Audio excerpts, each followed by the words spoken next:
नमस्कार, आदाब, सत श्री अकाल। एक बार फिर से आप सभी लोगों का स्वागत है आपके अपने YouTube चैनल परीक्षाबाज पर। और एक बार फिर से मैं आप लोगों के लिए जनरल स्टडीज के कुछ MCQs लेकर के आया हूं। आप लोग जानते हो कि हर दिन सुबह 8:30 बजे आपका एक वीडियो आता है जिसमें आपको 20 MCQs जो है मिलते हैं। क्वेश्चन होता है, उसका आंसर होता है और उसका एक्सप्लेनेशन होता है। तो हम इस सेशन में 20 और क्वेश्चंस डिस्कस करने वाले हैं। तो चलिए अपने सेशन को शुरू करते हैं। सबसे पहले मैं आपको बता दूं, ये हमारे इंस्टाग्राम हैंडल का QR है और ये हमारे टेलीग्राम चैनल का QR है। तो जितने भी लोगों ने इंस्टाग्राम पर हमें फॉलो नहीं किया है, आप लोग फॉलो कर लीजिए। टेलीग्राम चैनल को जरूर ज्वाइन कर लीजिए क्योंकि सारे के सारे PDFs वगैरह आपको हमारे टेलीग्राम चैनल पर मिलते हैं। चलिए शुरू करते हैं चर्चा। देखिए पहला क्वेश्चन, असम समझौते 1985 के संबंध में कुछ कथन है। पहला कह रहा है यह केंद्र सरकार, असम की राज्य सरकार और असम आंदोलन नेताओं के बीच में एक त्रिपक्षीय समझौता था। ठीक है, एक त्रिपक्षीय समझौता था। दूसरा कह रहा है यह असम में अवैध विदेशियों का पता लगाने के लिए मार्च 24 मार्च 1971 की आधी रात की कट ऑफ तिथि निर्धारित करता है। ठीक है, तीसरा कह रहा है समझौते के बाद धारा 6A को नागरिकता संशोधन अधिनियम 1985 के हिस्से के रूप में अधिनियमित किया गया था। आपसे पूछ रहा है कौन कौन से कथन जो है इसमें सही है। इंग्लिश में देख लेते हैं। Assam accord 1985, it was a tripartite agreement between the central government, the state government of Assam and the leaders of the Assam movement. It sets a cutoff of midnight of 24 March 1971 for detecting illegal foreigners in Assam. और तीसरा कह रहा है following the accord section 6A was enacted as part of the Citizenship Amendment Act 1985. तो अब अगर हम इस क्वेश्चन के आंसर पर चले कि क्या इस क्वेश्चन का सही उत्तर है, तो उत्तर अगर आप देखोगे तो सी है, यानी कि ये तीनों के तीनों कथन जो है वो एकदम ठीक है। इसमें कहीं पर भी कोई भी दिक्कत नहीं है। असम अकॉर्ड एक तरीके से एक मेमोरेंडम ऑफ सेटलमेंट था। ठीक है, जो कहां पर साइन किया गया? नई दिल्ली में। कब? 15 अगस्त 1985 को। किसके किसके बीच में साइन किया गया था? ध्यान रखेंगे भाई, गवर्नमेंट ऑफ इंडिया और गवर्नमेंट ऑफ असम, दो पक्ष ये थे आपके। और इसके अलावा आप देखोगे all Assam students union and all Assam गण संग्राम परिषद। ठीक है, यानी कि ये जो आंदोलन चला रहे थे लोग, जो मूवमेंट के लोग थे, तो ये तीन पक्षों के बीच में समझौता हुआ था। ठीक है, चलिए क्वेश्चन नंबर 2 पर चलते हैं। कह रहा है कि Dnipro petrovsk street producing centre, ठीक है, lies in which of the following country? Dnipropetrovsk street उत्पादन केंद्र निम्नलिखित में से किस देश में स्थित है? रूसी संघ, जॉर्जिया, यूक्रेन या फिर बेलारूस। ठीक है, अब इस क्वेश्चन को आप लोगों ने पढ़ लिया है। अब हम चलते हैं कि इस क्वेश्चन का सही उत्तर क्या होगा, इनमें से किन देशों में ये उत्पादन केंद्र जो है वो स्थित है। तो आप देखोगे उत्तर आपका हो जाएगा यूक्रेन। देखिए निप्रो की अगर बात की जाए तो यूक्रेन का एक महत्वपूर्ण, एक मेजर इंडस्ट्रियल रीजन है, एक इंडस्ट्रियल सेंटर है। ध्यान रखिएगा, यहां पर हैवी इंडस्ट्रीज यानी कि भारी उद्योग हमें देखने को मिलते हैं। और इससे होकर के नीपर नदी जो है, जो कि एक बहुत ही महत्वपूर्ण नदी है, अगर आप यूरोप की बात करोगे तो नीपर नदी इससे होकर के क्या होती है? प्रवाहित होती है। ठीक है, क्वेश्चन नंबर आ जाता है हमारा 3। एक तरफ आप देख रहे हो इस्पात विनिर्माण केंद्र है, यानी कि स्टील प्रोड्यूसिंग सेंटर्स हैं, और दूसरी तरफ देश है। तो देखिए तिब्लिसी है, क्रिवोई रोग है, मेड्स है। ठीक है, और इसके अलावा आप देखोगे क्राको है। ठीक है, क्राको है, डी जो है वो क्राको है, उस साइड होना चाहिए। इंग्लिश में देख लेते हैं इस क्वेश्चन को। तो तिब्लिसी हो गया, क्रिवोई रोग हो गया, मेड्स हो गया, क्राको हो गया, और आपको बताना है कि भाई कौन सा किस देश में है। बड़ा सिंपल सा मैच द फॉलोइंग वाला है। स्टील मैन्युफैक्चरिंग सेंटर्स हैं सारे के सारे।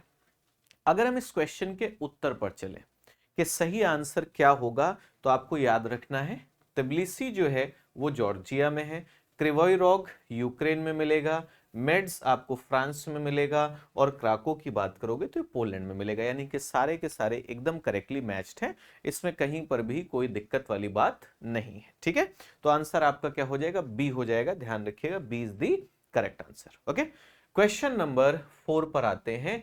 विश्व का निम्नलिखित में से कौन सा देश रेशम वस्त्रों का अग्रणी निर्माता है? Which of the following countries of the world is the leading manufacturer of silk textile? Japan है, चाइना है, इंडिया है, या फिर फिलीपींस है?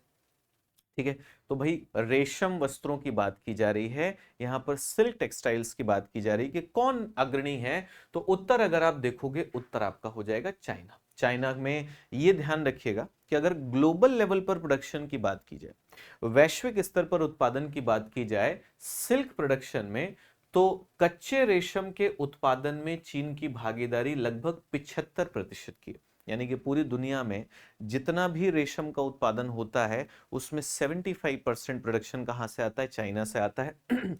इसके अलावा अगर आप वर्ल्ड एक्सपोर्ट की बात करोगे, निर्यात की बात करोगे, तो वर्ल्ड एक्सपोर्ट मार्केट में इसकी हिस्सेदारी जो है वो कितनी है, 90% की है, 90% की है। ठीक है, तो चाइना बहुत इंपॉर्टेंट है अगर सिल्क टेक्सटाइल की बात की जाएगी।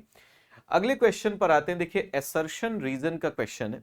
पहला कथन कह रहा है जापान दुनिया के अग्रणी औद्योगिक देशों में से एक है। कारण कह रहा है जापान के पास एक बड़ा खनिज संसाधन आधार है। Japan is one of the leading industrial countries of the world, and the reason is Japan has a large mineral resource base. So, what is the answer of this question? इस प्रश्न का उत्तर क्या हो जाएगा? देखो, पहला तो बिल्कुल ठीक है भाई। दुनिया के अगर आप मेजर इंडस्ट्रियल कंट्रीज की बात करोगे, इंडस्ट्रियलाइज नेशंस की बात करोगे, तो औद्योगिकृत देशों में जापान का नाम बिल्कुल आता है। लेकिन जापान के पास एक बड़ा खनिज भंडार है, यह बात गलत लिखी हुई है। जापान एक बड़ा अनोखा देश है, उसके पास उद्योग तो है, उसके पास तकनीक है, उसके पास स्किल्ड वर्कर्स हैं, लेकिन उसके पास मिनरल्स नहीं है, उसके पास खनिज नहीं है। तो वो सिंपली क्या करते हैं, वो सिंपली मिनरल्स को, खनिजों को इंपोर्ट करते हैं। ठीक है, बाहर से आयात करेंगे, आयात करके अपने देश के अंदर क्या करेंगे, मैन्युफैक्चरिंग करेंगे, यानी कि उससे विनिर्माण करेंगे, उत्पाद बनाएंगे, और फिर उसे क्या कर देंगे, एक्सपोर्ट कर देंगे। समझ में आ गई बात? जैसे इंडिया से आयरन ओर मंगवाते हैं, कोयला मंगवाते हैं, अपने यहाँ पर स्टील बनाएंगे और वही स्टील उठा करके इंडिया को भेज देंगे और उससे प्रॉफिट भी कमा लेते हैं। समझे? तो ये जापान की इकोनॉमी है। तो इसमें देखो, एसर्शन ठीक है, रीजन गलत है, आंसर आपका क्या हो जाएगा, सी हो जाएगा। चलिए अगले क्वेश्चन पर चलते हैं हम लोग। आगे देखो, यहां पर भी असर्शन रीजन का क्वेश्चन है। कह रहा है कनाडा का लगभग 80% विनिर्माण दक्षिणी ओंटारियो और सेंट लॉरेंस तराई क्षेत्र में केंद्रित है। कारण कह रहा है दक्षिणी ओंटारियो और सेंट लॉरेंस तराई क्षेत्र में कोयले के पर्याप्त भंडार हैं। इंग्लिश में देख लेते हैं। About 80% of the Canadian manufacturing is concentrated in south Ontario and Saint Lawrence lowland region, and the region is there are sufficient deposits of coal in the south Ontario and Saint Lawrence lowland reason.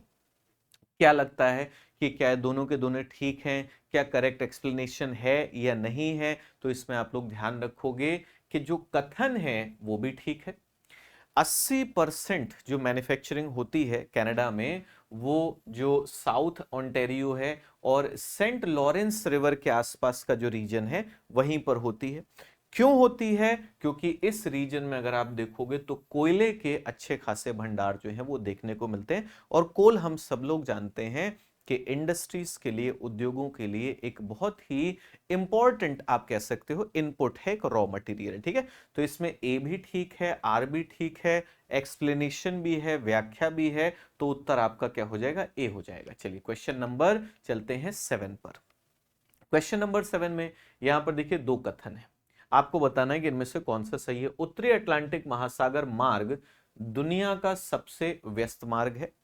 दूसरा कह रहा है Suez नहर ने भारत और Africa के बीच की दूरी को काफी कम कर दिया है। North Atlantic Ocean route is the busiest route in the world, okay, and the second one is Suez Canal has drastically reduced the distance between India and Africa. तो अगर हम इस क्वेश्चन में इन दोनों स्टेटमेंट्स को देखें, इन दोनों कथनों को देखें और सही उत्तर को, सही आंसर को चूज करना चाहें कि भाई सही आंसर क्या होगा, तो सही आंसर इस क्वेश्चन का अगर आप देखोगे तो आपका ए हो जाएगा, यानी कि ओनली वन। देखो ये वाली बात बिल्कुल ठीक लिखी हुई है। अगर आप उत्तरी अटलांटिक की बात करोगे ना, नॉर्थ अटलांटिक की बात करोगे, तो भाई नॉर्थ अटलांटिक जोड़ता किसे किसे है? एक तरफ आपका वेस्टर्न यूरोप है, यानी कि पश्चिमी यूरोप, जो कि इंडस्ट्रियल पॉइंट ऑफ व्यू से, औद्योगिक दृष्टिकोण से काफी विकसित क्षेत्र है। और दूसरी तरफ अगर आप देखोगे तो ये जो नॉर्थ अमेरिका है, उत्तर अमेरिका है, उस उत्तर अमेरिका के ईस्ट कोस्ट को जोड़ता है, पूर्वी जो उसका तट है, पूर्वी जो किनारा है। और अगर पूर्वी किनारे को भी देखोगे भाई, आप कनाडा की बात करिए तो कनाडा का जो साउथ ईस्टर्न पार्ट है, दक्षिण पूर्वी जो हिस्सा है, यूएसए की अगर बात करोगे तो उसका जो नॉर्थ ईस्टर्न पार्ट है, उत्तर पूर्वी हिस्सा है, ये औद्योगिक रूप से काफी विकसित है। तो कुल मिलाकर के आप ये कह सकते हो कि नॉर्थ अटलांटिक दो ऐसे क्षेत्रों को जोड़ता है जो आर्थिक रूप से बहुत ही ज्यादा सशक्त है, इकोनॉमिकली बहुत स्ट्रांग है, इकोनॉमिक एक्टिविटीज वहां पर काफी डाइवर्स हैं, इंडस्ट्रियलाइज्ड हैं, औद्योगिकृत हैं, इसीलिए वहां पर व्यापार ज्यादा होता है। बिल्कुल ठीक है। लेकिन सुएज कैनाल के बारे में जो लिखा है कि भारत और अफ्रीका के बीच की दूरी को कम कर दिया, तो देखो भाई, भारत से अफ्रीका जाना है तो सुएज कैनाल की जरूरत कहां पर है ना? भाई आपको सुएज कैनाल की आवश्यकता, सुएज कैनाल की जरूरत तब पड़ती है जब आप कहां पर जाओगे, आप यूरोप जाना चाहोगे। तो अगर ये लिखा होता कि सुएज कैनाल ने भारत और यूरोप के बीच की दूरी को कम किया है, तब ये ठीक होता, अन्यथा ये कथन जो हो जाएगा आपका गलत हो जाएगा। इसलिए आंसर आपका क्या हो गया? ए हो गया। ठीक है, चलिए अगले क्वेश्चन पर चलते हैं। अगला क्वेश्चन देखिए, पनामा नहर और सुएज नहरों के बारे में दो कथन है। ठीक, पहला कह रहा है पनामा नहर का मुख्य दोष यह है कि लॉक सिस्टम के कारण इसे पार करने में बहुत लंबा समय लगता है। दूसरा कह रहा है सुएज नहर में टोल इतना अधिक है कि कुछ जगहों को या कुछ जहाजों को केप ऑफ गुड होप मार्ग से अधिक लंबे रास्ते से यात्रा करना सस्ता लगता है। ठीक है, The main drawback of the Panama Canal is that it takes very long time to cross it due to lock system. And the second one is that the tolls in Suez Canal are so high that some ships find it cheaper to travel via much longer Cape of Good Hope route. Now the question is कि इनमें से कौन कौन से कथन सही है? इन दोनों कथनों को अगर देखा जाए कि भाई क्या सही होगा, तो आंसर देखिए दोनों के दोनों सही है। पनामा कैनाल को अगर आप देखोगे तो एक काफी पतली सी कैनाल है, ठीक है, और इसके अंदर अगर आप देखोगे तो लॉक्स हैं, ठीक है, गैटन लॉक है, मीरा फ्लोर लॉक है। तो जहाजों को क्या करना पड़ता है ना, क्योंकि ये कैनाल अलग अलग लेवल्स पर बनी है, एक स्तर पर बनी हुई कैनाल नहीं है, कुछ हिस्से इसके नीचे हैं, कुछ हिस्से इसके ऊंचे हैं। तो उन लॉक्स का उपयोग करके जहाजों को एक हिस्से से दूसरे हिस्से में ट्रांसफर करना पड़ता है, इसलिए समय ज्यादा लगता है। तो बिल्कुल ये उसका दोष है। और सुएज कैनाल के बारे में जो लिखा हुआ है वो भी ठीक है भाई। देखो छोटा रास्ता तो बिल्कुल है, आप यहां से होकर के छोटे रास्ते से जा सकते हो, लेकिन जो टोल है वो काफी ज्यादा है, इसलिए कुछ जहाज क्या करते हैं, वो ऐसे केप ऑफ गुड होप से होते हुए अफ्रीका को पार करके क्या करेंगे, यूरोप चले जाएंगे। ठीक है, तो दोनों के दोनों कथन आपके सही है। क्वेश्चन नंबर 9 पर चलते हैं कि यूरोप के राइन अंतर्देशीय जलमार्ग से निम्नलिखित में से कौन सा देश लाभान्वित नहीं होता है? Which of the following countries is not benefited by the Rhine inland waterway of Europe? ठीक है, तो यूरोप के अंदर एक नदी प्रवाहित होती है जिसे राइन नदी कहते हैं, और वो एक इनलैंड वाटरवे का काम करती है। तो आपसे पूछा जा रहा है कि उस नदी का जो वाटरवे है वो इनमें से किस देश को फायदा नहीं पहुंचाता है? इसमें देखिए स्विट्जरलैंड है, जर्मनी है, बेल्जियम है और हंगरी है। ठीक है, तो चलते हैं अब इसके उत्तर पर, आंसर पर चलते हैं।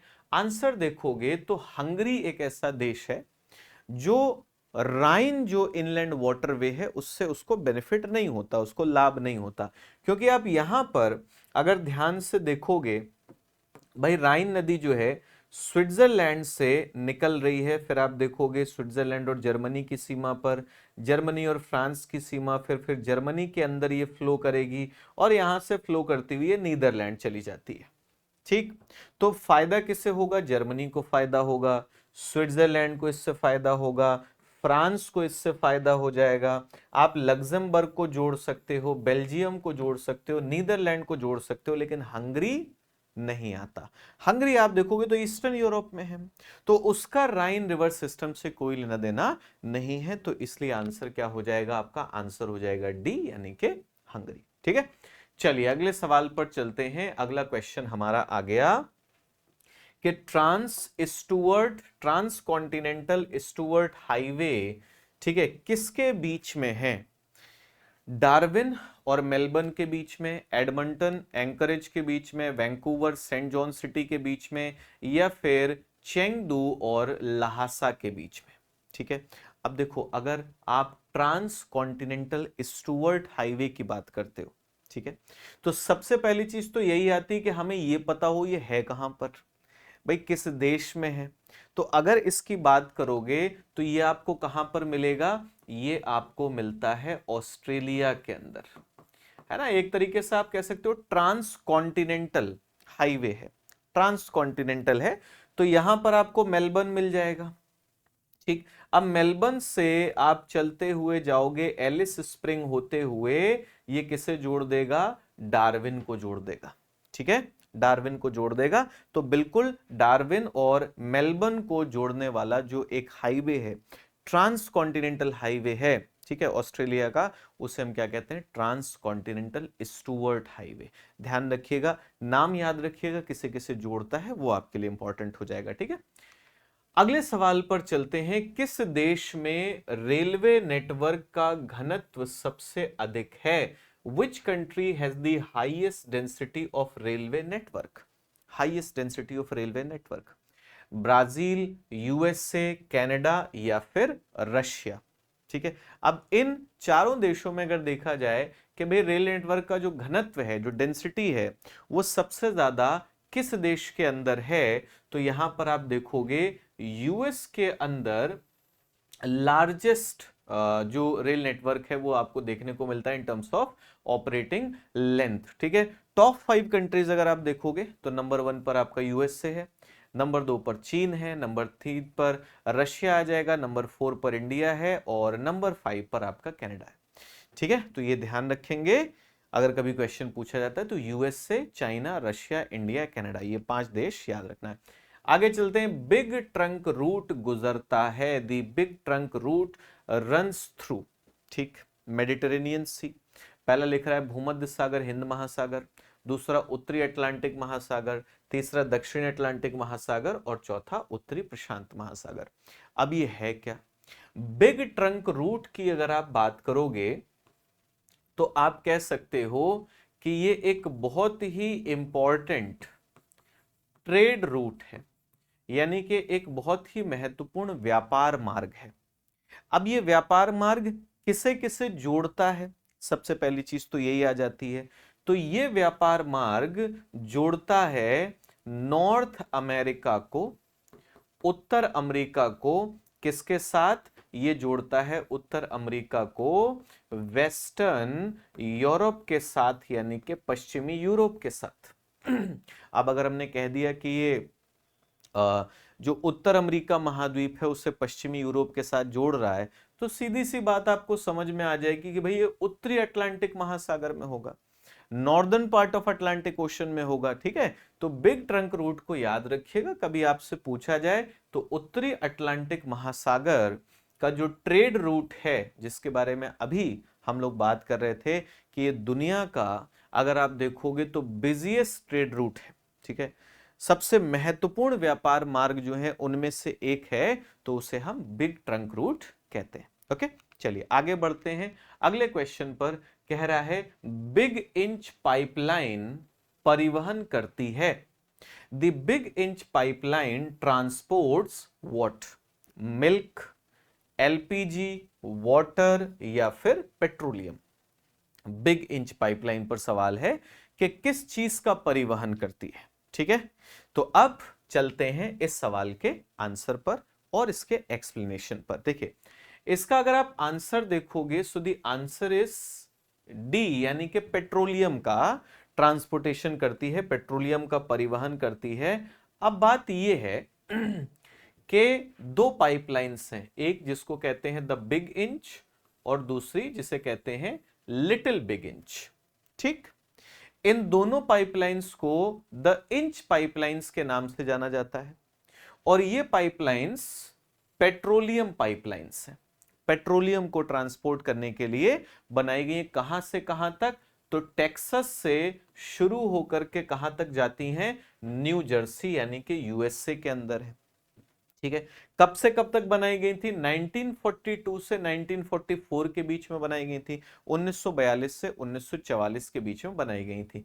देखिए, पाइपलाइंस अगर बना दी जाती है ना पेट्रोलियम वगैरह के ट्रांसपोर्टेशन के लिए, तो बेहतर इसलिए रहता है क्योंकि एक बार अगर आपने इसको इंस्टॉल कर दिया तो फिर पेट्रोलियम का जो ट्रांसपोर्टेशन है, जो परिवहन है, वो आसान हो जाता है, वो सस्ता हो जाता है, फिर उसमें बहुत ज्यादा कॉस्ट जो है वो नहीं लगती। ठीक है, तो ध्यान रखिएगा ये किससे जुड़ी हुई है? पेट्रोलियम से जुड़ी हुई है। अगले सवाल पर चलते हैं।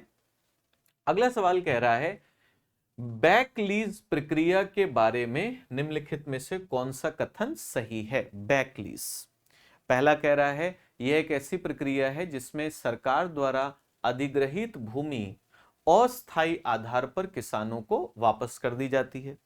दूसरा कह रहा है यह एक ऐसी प्रक्रिया है जिसके माध्यम से किसान अपनी भूमि के पूर्ण हस्तांतरण के बदले में अपना मुआवजा प्राधिकरण को वापस कर सकते हैं। तीसरा कह रहा है यह एक ऐसी प्रक्रिया है जिसके द्वारा सरकार द्वारा अधिग्रहित भूमि को सीमांत किसानों को अनुबंध के आधार पर हस्तांतरित किया जाता है। और चौथा कह रहा है यह एक ऐसी प्रक्रिया है जिसमें सरकार के नाम पर अधिग्रहित और हस्तांतरित की गई भूमि उन ग्रामीणों को वापस कर दी जाती है जो दावा करते हैं कि उनकी आबादी भूमि का अधिग्रहण कर लिया गया है। चार कथन है, हमें बताना है कि सही कौन सा है। लेकिन पहले चलते हैं इंग्लिश पर। बैक लीज प्रोसेस क्या है? It's a process wherein the land acquired by the government is returned to the farmers on a temporary basis. It's a process through which farmers return their compensation back to the authority in return for the complete transfer of their land. It's a process by which the land acquired by the government is transferred to marginal farmers on contract basis. And the fourth one is it's a process wherein the land acquired and transferred in government's name is returned to villagers who claim that their abadi land has been acquired. So what is the correct answer? What is back lease process? तो इस question में अगर आप answer देखोगे कि आपसे अगर पूछा जाएगा कि भाई ये बैक लीज प्रोसेस क्या होती है, तो याद रखिएगा इसका उत्तर है डी। मतलब ये एक ऐसी प्रक्रिया है कि मान लीजिए किसी इलाके में सरकार ने किसी भी पर्पस के लिए, किसी प्रोजेक्ट के लिए लैंड को एक्वायर किया। ठीक है, अब वो लैंड एक्वायर कर लिया तो भाई वो सरकार के नाम में हो गई जमीन। अब सरकार के नाम में अगर वो जमीन हो गई और बाद में उस इलाके के जो लोग हैं वो ये प्रूव कर देते हैं कि भाई जो जमीन आपने ली है वो आबादी लैंड है, आप हमें वापस कर दीजिए, और सरकार अगर उस जमीन को वापस कर देती है, रिटर्न कर देती है, तो इसी को क्या कहा जाता है? बैक लीज प्रोसेस कहा जाता है। तो क्वेश्चन नंबर 14 आंसर आपका क्या हो जाएगा? डी हो जाएगा। ध्यान रखिएगा। ठीक है, अब चलते हैं क्वेश्चन नंबर 15 पर। इकोनॉमी का क्वेश्चन है। पार्टिसिपेटरी नोट्स हाल ही में खबरों में थे। नीचे दिए गए कोड का उपयोग करके दिए गए कथनों में से सही का चयन करें। पहला कह रहा है सेबी ने देश में पी नोट्स जारी करने वाले एफआईआई की 3 संभावित श्रेणियों को वर्गीकृत किया है। ठीक है, दूसरा कह रहा है श्रेणी 1 वे ऑफशोर सरकारी संस्थाएं हैं जो पूरी तरह से किसी देश के सेंट्रल बैंक की ओर से निवेश करती हैं। दूसरा कह रहा है श्रेणी 2 म्यूचुअल फंड के रूप में विनियमित संस्थाएं हैं जिनकी निगरानी उनके मूल देशों में नियामक निकायों द्वारा की जाती है। श्रेणी 3 इकाइयां ना तो श्रेणी 1 या श्रेणी 2 में आती हैं, जिन्हें हाल ही में सेबी ने पी नोट्स जारी नहीं करने के लिए कहा है। ठीक है, अब यहां पर 4 कथन हैं, अंग्रेजी में एक बार देख लेते हैं। पार्टिसिपेटरी नोट्स के बारे में है। पहला कह रहा है SEBI has classified 3 possible categories of P notes issuing, ठीक है, FIIs in the country. Category 1 are the offshore government entities और institutions investing solely on behalf of a country's central bank. Third one is category 2 are the regulated entities as mutual funds supervised by their regulatory bodies in their countries of origin. और तीसरा कह रहा है category 3 entities neither fall in category 1 or category 2 which have been recently asked by the SEBI not to issue P notes. तो क्या लगता है कि इन चारों कथनों में से कौन कौन से स्टेटमेंट्स करेक्ट हैं? अगर आप इस प्रश्न का उत्तर देखोगे तो इस प्रश्न का उत्तर है आपका डी, यानी कि सारे के सारे करेक्ट हैं। देखिए, पार्टिसिपेटरी नोट्स, यहां पर बात हो रही है FIIs की, ठीक है, ये फॉरेन इंस्टीट्यूशनल इन्वेस्टमेंट की बात हो रही है। ठीक, मतलब इसका सिंपल होता है कि किसी दूसरे देश की कोई कंपनी या किसी दूसरे देश की कोई फर्म है, वो हमारी मार्केट में इन्वेस्ट करना चाहती है, लेकिन वो नहीं चाहती कि वो सेबी के साथ खुद को क्या करे, रजिस्टर करे। हमारा जो मार्केट रेगुलेटर है सेबी, उसके साथ वो डायरेक्टली रजिस्टर नहीं करना चाहती। तो उसके पास क्या तरीका है? उसके पास तरीका है कि वो एक फाइनेंशियल इंस्ट्रूमेंट को यूज करे, ठीक है, एक वित्तीय उपकरण का उपयोग करे, और उसी को क्या कहते हैं? पार्टिसिपेटरी नोट कहते हैं। ठीक, तो सेबी ने उन्हें 3 कैटेगरी में बांटा है। कैटेगरी 1 में वो आएंगे जो एक तरीके से आप कहोगे किसी देश की जो सेंट्रल बैंक है, जैसे हमारे यहां पर भाई RBI है, दूसरे देशों में भी सेंट्रल बैंक्स होती हैं। तो जो संस्थाएं सेंट्रल बैंक के बिहाफ पर इन्वेस्ट कर रही हैं। दूसरे में कौन आ जाएंगे? जो किसी दूसरे देश के म्यूचुअल फंड्स हैं, भाई उन्होंने लोगों से पैसा कलेक्ट किया है, वो इन्वेस्ट कर रहे हैं यहां पर, और वहां पर कोई रेगुलेटर है जो उन्हें रेगुलेट करता है। कैटेगरी 3 में वो एंटिटीज, वो कंपनीज आ जाएंगी जो ना तो कैटेगरी 1 में आती हैं ना कैटेगरी 2 में आती हैं, और जिन्हें सेबी ने कहा है कि आप पार्टिसिपेटरी नोट्स जो है वो इशू नहीं कर सकते। ठीक है, तो तीनों स्टेटमेंट्स करेक्ट हैं, ध्यान रखिएगा। चलते हैं क्वेश्चन नंबर 16 पर। रिवर्स मॉर्गेज के बारे में निम्नलिखित में से कौन सा कथन गलत है? ठीक है, आपसे पूछ रहा है रिवर्स मॉर्गेज के बारे में इनमें से कौन सा कथन है जो कि गलत है। पहला कह रहा है यह एक प्रकार का ऋण है जिसके माध्यम से कोई व्यक्ति किसी बैंक को संपत्ति गिरवी रखने के बदले में क्रमिक रूप से नकदी प्रवाह प्राप्त कर सकता है। दूसरा कह रहा है यह एक उधारकर्ता द्वारा ऋण के लिए सुरक्षा के रूप में ऋणदाता को परिसंपत्ति का स्थानांतरण है।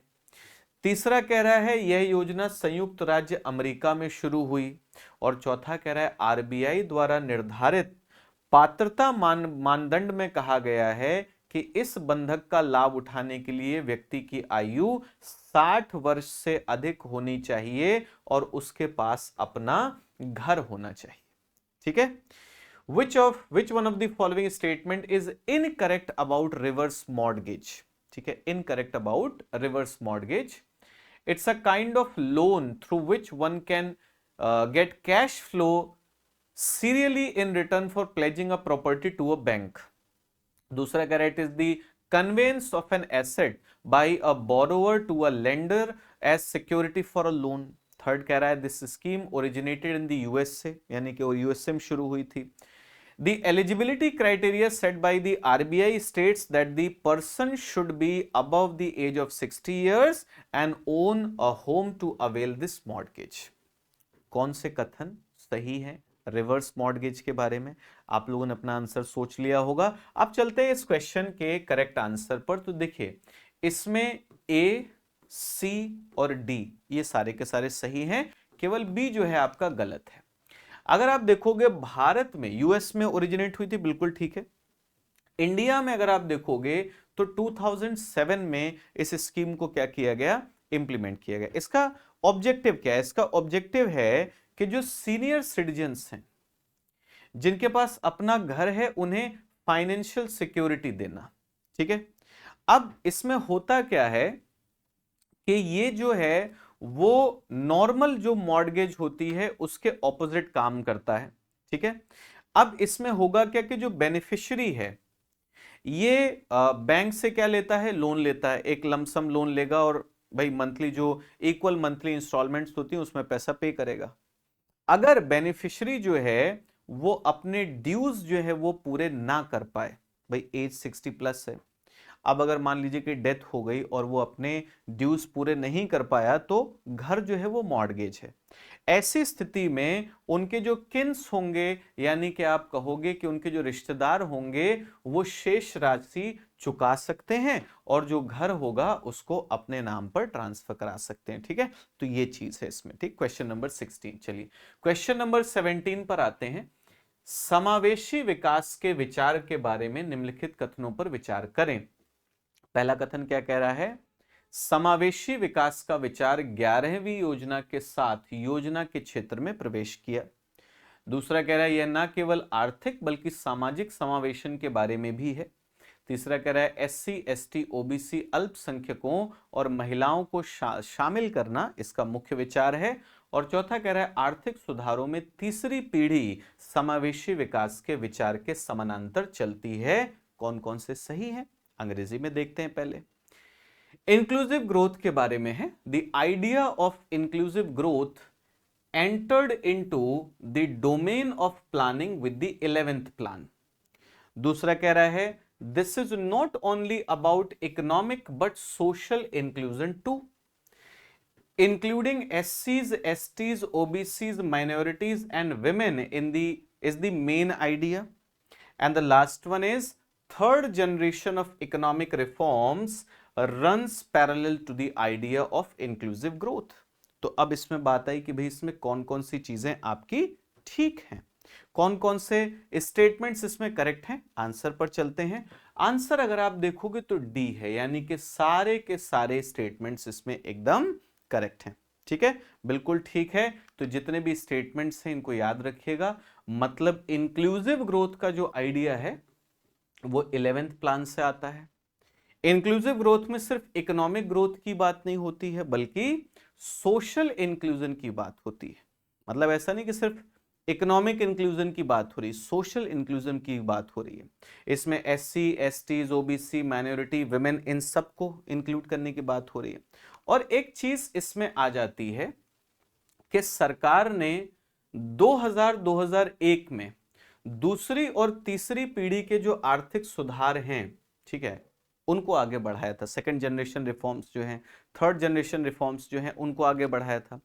और उसमें उन्होंने ये देखा कि इकोनॉमी जब ग्रो कर रही है ना, इकोनॉमिक ग्रोथ हो रही है, आर्थिक वृद्धि हो रही है, तो उसके लाभ सभी लोगों तक नहीं पहुंच रहे हैं, वो इंक्लूसिव नहीं है।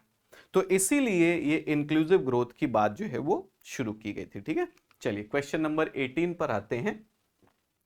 कह रहा है ब्लू ब्रेन प्रोजेक्ट स्तनधारी मस्तिष्क को आणविक स्तर तक रिवर्स इंजीनियरिंग करके एक सिंथेटिक मस्तिष्क बनाने का प्रयास है। The Blue Brain project is an attempt to create a synthetic brain by reverse engineering the mammalian brain down to the molecular level. दूसरा कह रहा है इस परियोजना की स्थापना मई 2005 में बर्लिन के ब्रेन एंड माइंड इंस्टीट्यूट द्वारा की गई थी। The project was founded in May 2005 by the Brain and Mind Institute of Berlin. कौन कौन से स्टेटमेंट्स करेक्ट हैं? पूरा क्वेश्चन आप लोगों ने पढ़ लिया, आप लोगों ने इसका आंसर भी सोचा होगा। ठीक है, अब हम चलते हैं कि इस क्वेश्चन का सही उत्तर जो है वो क्या होगा। देखिए, अगर इस क्वेश्चन के आंसर की बात करोगे तो सी जो है वो करेक्ट है, यानी कि केवल एक आपका सही है, केवल एक सही है। ठीक, अब इसमें क्या गलत है भाई? अगर आप देखोगे कि both 1 and 2 are correct. Sorry, C is the correct option ना?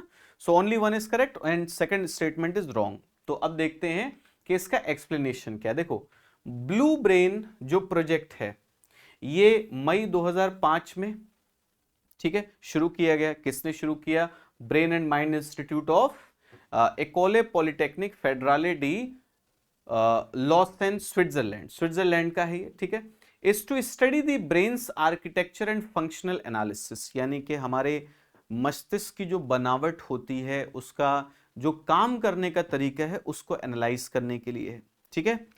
Using a Blue Gene super computer running Michael Hines neuron software, the simulation does not consist simply of an artificial neural network but involves a biologically realistic model of neurons। यानी कि इसमें एक super computer का इस्तेमाल किया जाता है जिसमें एक सॉफ्टवेयर चलाया जाता है, ठीक है। सॉफ्टवेयर कौन सा है? माइकल हाइन का न्यूरॉन सॉफ्टवेयर।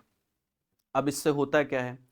इससे ऐसा नहीं है कि सिर्फ एक कृत्रिम तंत्रिका नेटवर्क बनाया जाता है, बल्कि इसमें एकदम न्यूरॉन्स का वो नेटवर्क तैयार करने की कोशिश की जाती है जो एक्चुअली ब्रेन के अंदर होता है, ठीक है।